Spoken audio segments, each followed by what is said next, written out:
సృష్టికి భారీ పెట్టుబడులు అవసరం. ఏఐ, మెషిన్ లెర్నింగ్‌లతో నిపుణుల సిబ్బంది కొరత తీర్చాలి. 2024లో సైబర్ మోసాల వల్ల భారతీయులు సుమారు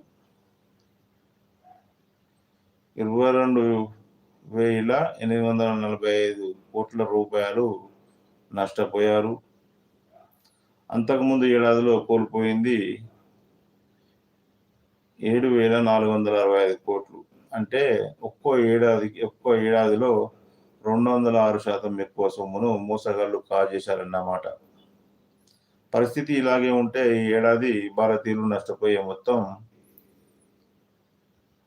1,02,00,000 కోట్లగా పైగానే ఉంటుందని కేంద్ర హోంశాఖ తెలిపింది.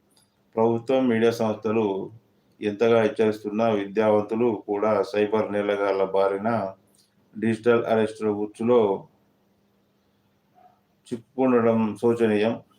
ఇలాంటి మోసాలను